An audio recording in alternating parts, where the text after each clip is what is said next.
Good morning everyone. तो आज की क्लास जो है स्टार्ट करते हैं। तो कल हम लोग देख चुके थे किरचॉफ का जो है नियम, है ना। तो किरचॉफ का प्रथम और द्वितीय नियम दोनों जो है देख चुके हैं। अब उसकी सहायता से हम व्हीटस्टोन जो है सेतु का जो है सिद्धांत देखेंगे। ठीक है।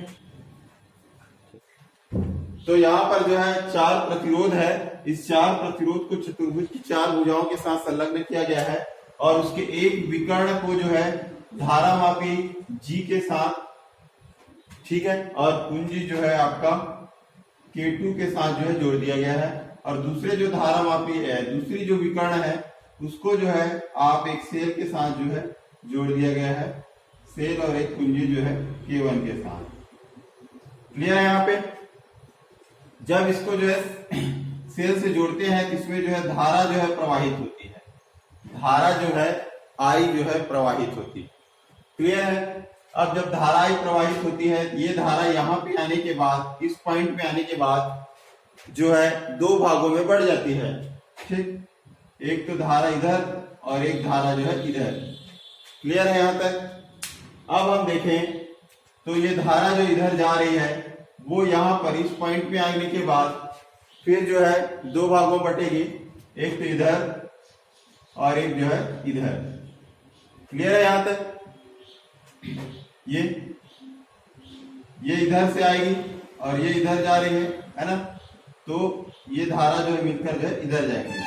तो इस प्रकार से जो है ये आपका जो है परिपथ जो है बन गया, व्हीटस्टोन सेतु।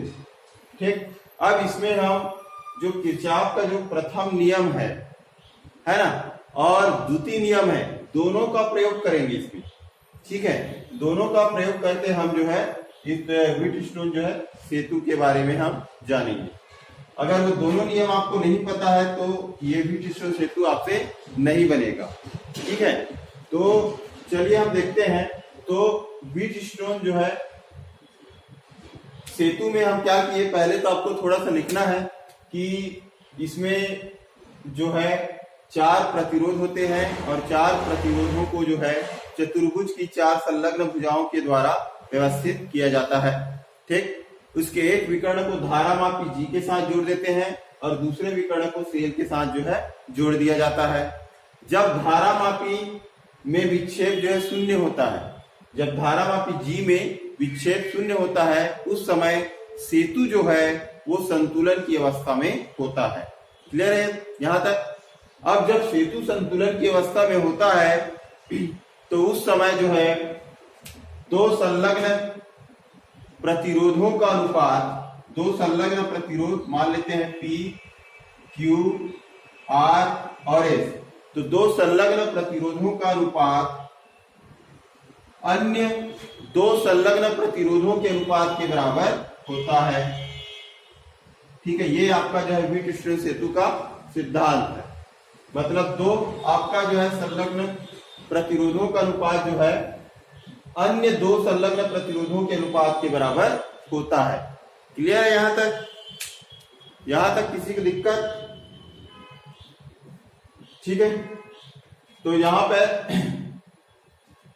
तो ये हो गया आपका व्हीटस्टोन जो है सेतु का सिद्धांत। तो इसके एक बार और बता देता हूं।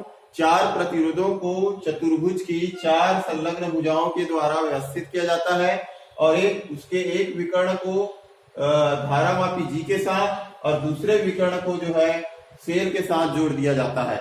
जब धारामापी में विक्षेप शून्य होता है उस स्थिति को कहते हैं कि सेतु जो है संतुलन की अवस्था में है।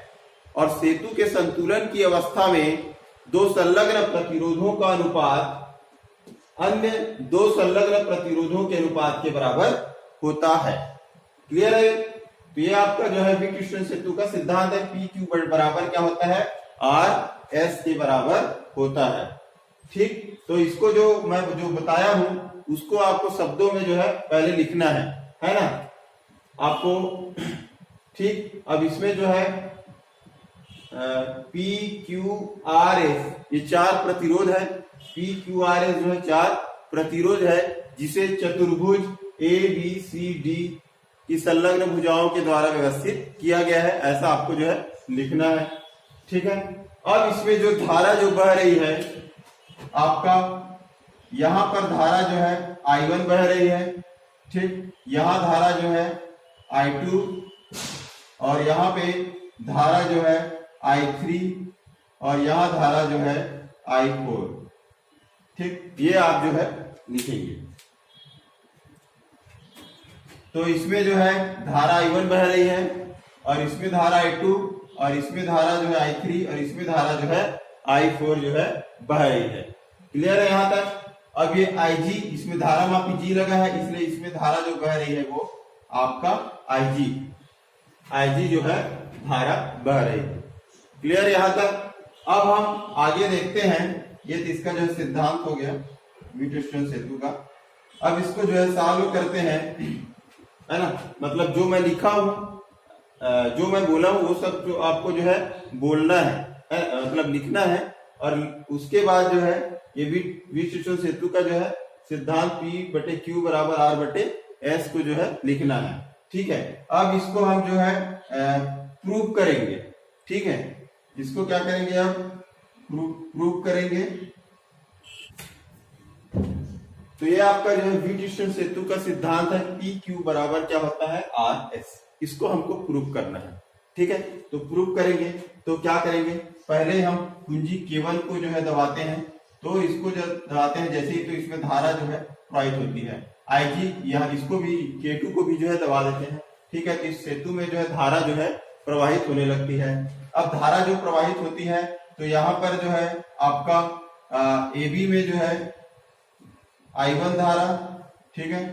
BC में जो है I2 धारा और आपका CD में जो है I4 और AD में जो है I3 जो है धारा जो है प्रवाहित होती है, ठीक है। इसको आप लोग लिख लेना, I1, I2, I3 और I4, है ना।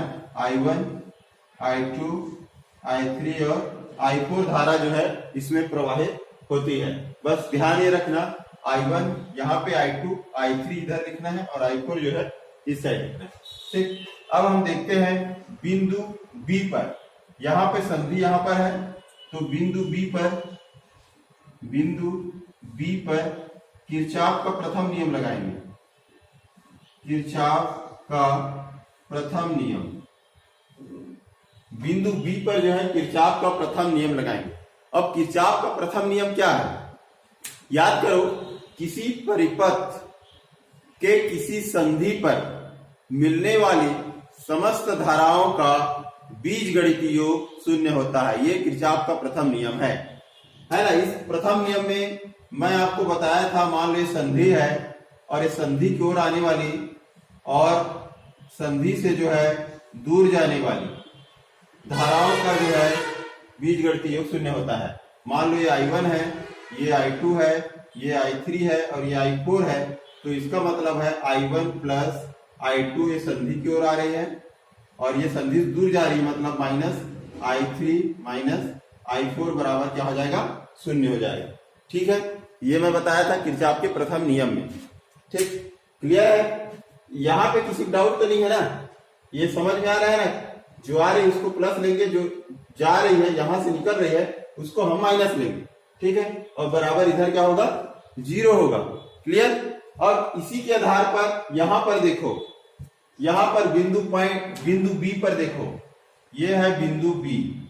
बिंदु B पे ये ऐसा हुआ, ये ऐसा हुआ और ये ऐसा हो रहा है, ठीक है। ये वाला जो है A से B वाला है और ये वाला जो है B से C है। ये A से B, B से C और ये B से जो है D है। क्लियर यहां तक? अब इसको समझने का प्रयास करो, है ना। तो ये एरो का जो निशान है बहुत जो है मायने रखता है ना। एरो का निशान अगर गलत कर दोगे तो पूरा गलत हो जाएगा।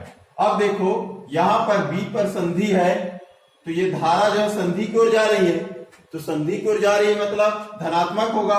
और यहाँ पे धारा का मान क्या है, I1 है, तो ये क्या हो जाएगा, I1। क्लियर? अब यहां से यहां तक इस संधि से, ये संधि से जो है दूर जा रही है धारा, संधि से दूर जा रही है और ये धारा का नाम क्या है, I2। तो ये दूर जा रही है मतलब माइनस आ जाएगा I2। क्लियर? अब ये वाली धारा देखो, ये भी जो है संधि से दूर जा रही है और इस धारा का नाम क्या है, IG। तो यहां पे क्या हो जाएगा, माइनस में IG बराबर क्या हो जाएगा, 0। क्लियर है? यहां तक समझ में आया कि नहीं आया? इसको कैसे मैं निकाला है ना, किरचॉफ के प्रथम नियम से। तो किरचॉफ का प्रथम नियम से इसको हम निकालेंगे। इसको मैं यहां पे लिख देता हूं, I1 minus I2 minus IG बराबर 0। क्लियर है? इसके नीचे दिखाई दे रहा है कि नहीं दे रहा है? हाँ, ये दिखाई दिया कि नहीं? ये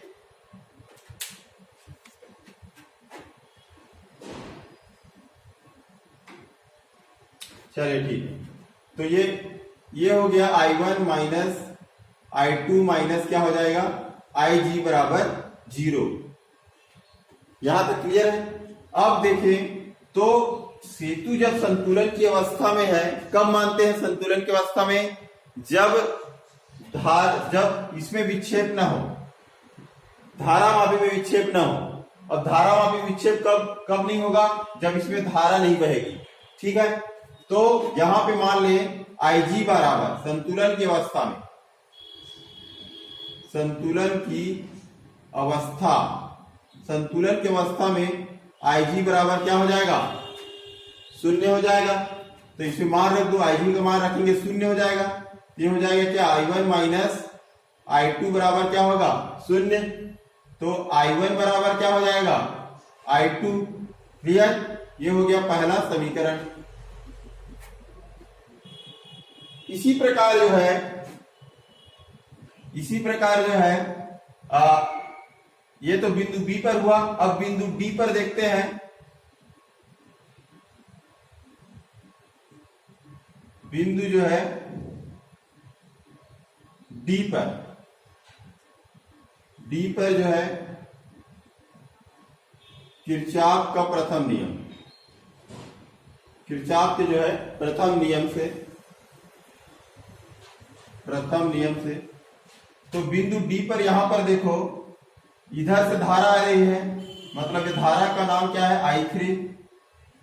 तो संधि की ओर आ रही है, यहां पे आ रही है, ये प्लस में होगा। फिर यहां से देखो, ये वाली जो धारा IG जो धारा है, ये भी संधि की ओर आ रही है, मतलब D की ओर आ रही है, मतलब संधि की ओर, ये भी प्लस में होगा। तो IG। अब ये वाली जो धारा है I4 धारा, ये संधि से दूर जा रही है, ये हो जाएगा I4 बराबर क्या हो जाएगा, 0। क्लियर है? अब संतुलन की अवस्था में क्या होगा, IG बराबर 0। ठीक, ये हो जाएगा I3, ये 0 हो जाएगा, माइनस क्या हो जाएगा, I4 बराबर 0, या फिर I3 बराबर हो जाएगा I4। ये हो गया समीकरण नंबर 2। क्लियर है यहां तक? ये हो गया समीकरण नंबर 1 और ये हो गया समीकरण नंबर 2। अब हम देखते हैं, अब किरचॉफ का द्वितीय नियम याद कीजिए। द्वितीय नियम क्या है, बंद जाल का नियम, या बंद पास का नियम, या बंद लूप का जो है नियम। तो उसमें हम देखते हैं, यहां पर जो है, अब बंद जाल देखते हैं, है ना। तो इसमें जो है बंद जाल मान लेते हैं A, B, D और A। ठीक, बंद जाल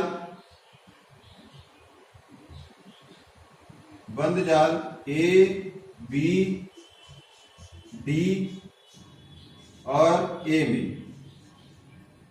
ठीक है, A, B, D और A से कर ली, इतना से। अब मैं इसको ऐसे बना रहा हूं यहां पे समझाने के लिए। ये हो गया, ये है A है, ये है B है, ये D है। क्लियर?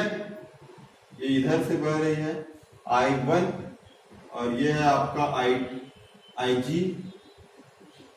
ठीक, और ये है आपका I3। ठीक, यहां पे प्रतिरोध लगा है R, यहां पे प्रतिरोध लगा है P और यहां पे है आपका G। ठीक है, यहां पे क्या है, कैपिटल G है।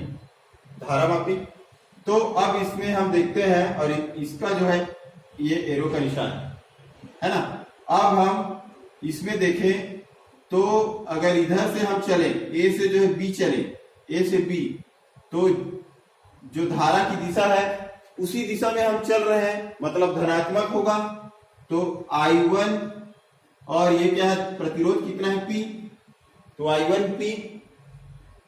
अब यहां से आने के बाद यहां रहे, ये भी जो है धारा की दिशा में ही चल रहे हैं, मतलब यहां पर भी प्लस होगा, और IG इंटू इसका प्रतिरोध हो गया G।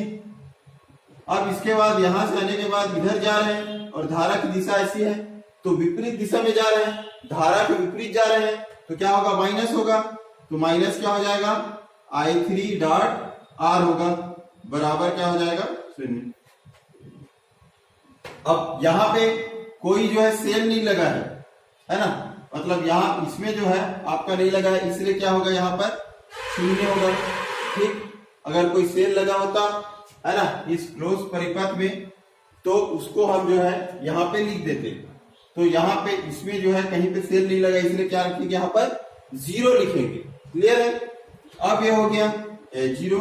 अब संतुलन की अवस्था में IG बराबर क्या होता है, 0 होता है ना, तो यहाँ पे 0 हो जाएगा। तो इसका मान मैं कैसे निकाला हूं, समझ में आया कि नहीं आया, है ना। तो आ गया होगा मेरे ख्याल से। तो चलते हैं, है ना, यहां से ये किरचॉफ का जो है प्रथम नियम है, इसको जो है याद रखिएगा। प्रथम नियम से, है ना। अब हम यहां से देखते हैं, तो बंद जाल ए बी डी ए में हम निकालेंगे, तो यह आएगा मान I1 P plus IG into G minus I3 into R बराबर 0। क्लियर। अब संतुलन की अवस्था में IG बराबर 0, तो ये वाला मान, ये वाली राशि क्या हो जाएगी, 0 हो जाएगी। तो I1P माइनस क्या हो जाएगा, I3R बराबर 0, मतलब I1P बराबर क्या हो जाएगा, I3R। क्लियर है। ये हो गया समीकरण नंबर 3। अब सेम इसी प्रकार से जो है दूसरे जो बंद जाल में हम देखेंगे। ठीक, दूसरे जो है बंद जाल में देखेंगे किरचॉफ के प्रथम नियम, है ना, ये हो गया। तो ये हो गया।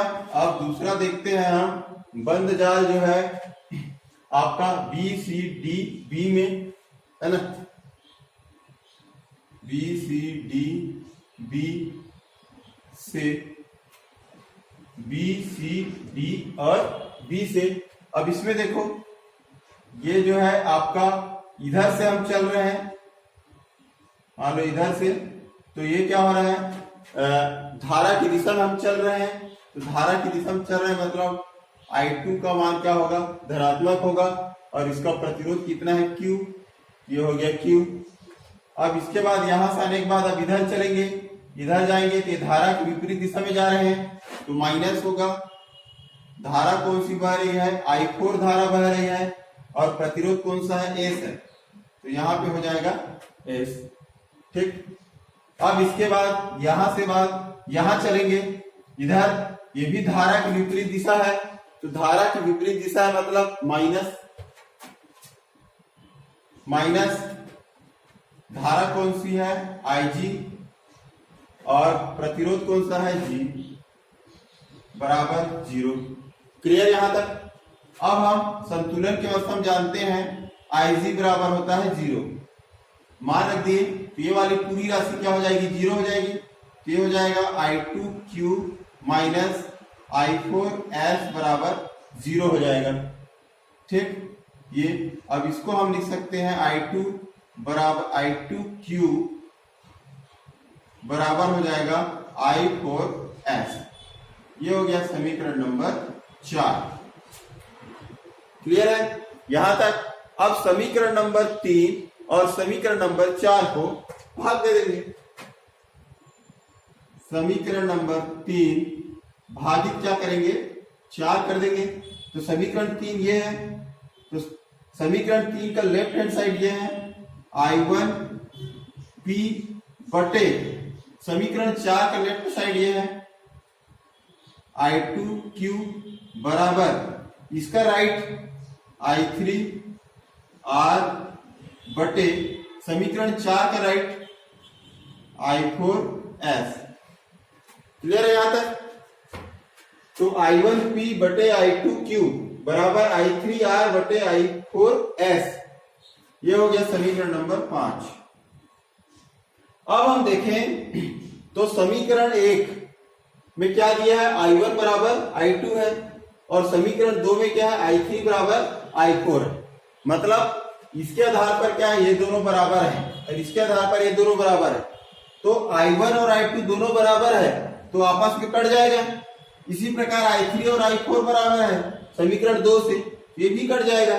ठीक है, तो समीकरण 1 और 2 से, समीकरण 1 हुआ 2 से, ठीक है, ये कट जाएगा, है ना। इसको डायरेक्ट लिख सकते हो PQ बराबर क्या हो जाएगा, RS।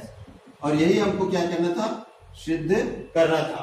तो यही आपका जो है व्हीटस्टोन जो है सेतु का सिद्धांत है। क्लियर, समझ में आए?